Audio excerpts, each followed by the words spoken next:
नमस्कार दोस्तों, हमारे चैनल के नाम अर्चना भोजपुरी गीत स्टार। देखिए, हम बहुत सुंदर चुटकुला नाच गीत लेके आए हैं। पसंद पड़ी तो लाइक शेयर सब्सक्राइब करिए।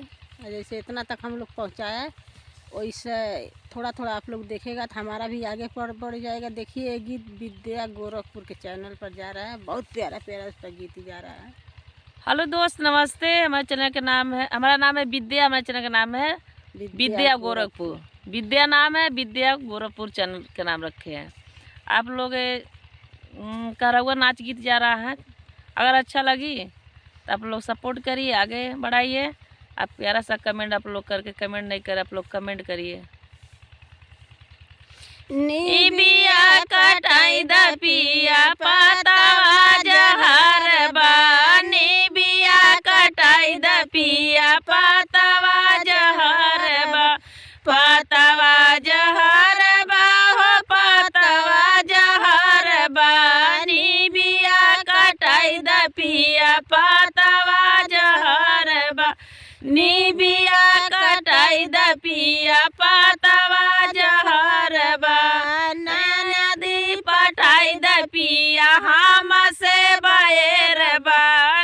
नदी पटाई द पिया हम से बैर बा। सोने के थाली में जेवना बना लो। सोने के थाली में जेवना बना लो। जेवना न जेवा सड़किया घर बा। जेवना न जेवा सड़किया घर बा। नदी पटाई द पिया हम से बैर बा। नदी पटाई द पिया हम से बैर बा। निबिया कटाई द पिया हाथवा जहर बा। निबिया कटाई द पिया पतावा जहर बा। पतावा जहर बा हो पतावा जहर बा। निबिया कटाई द पिया पतावा जहर बा। निबिया कटाई द पिया पतावा जहर बा। नदी पटाई द पिया हम से बैर बा। नदी पटाई द पिया हम से बैर बा। जरे गेड़ुआ गंगा जल पानी। जरे गेड़ुआ गंगा जल पानी। पानिया न पिया सड़किया घर बा। पानिया न पिया सड़किया घर बा। नदी पटाई द पिया हम से बैर बा। नदी पटाई द पिया हम से बैर बा। निबिया कटाई द पिया हाथवा जहर बा। निबिया कटाई द पिया पतावा जहर बा।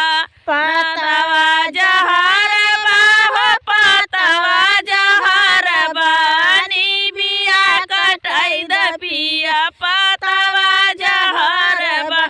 निबिया कटाई द पिया पतावा जहर बा। नदी पटाई द पिया हम से बैर बा।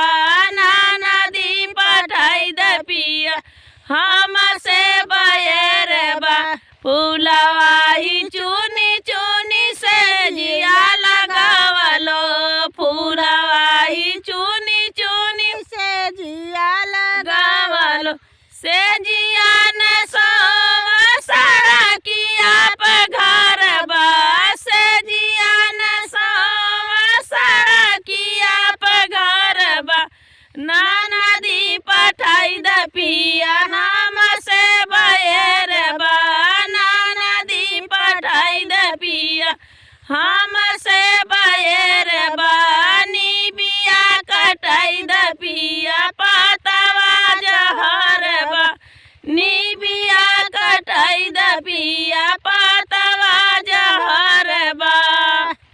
देखिए बहुत सुंदर नाच गीत है। आप लोग को पसंद पड़े तो आगे आप लोग शेयर जरूर करना।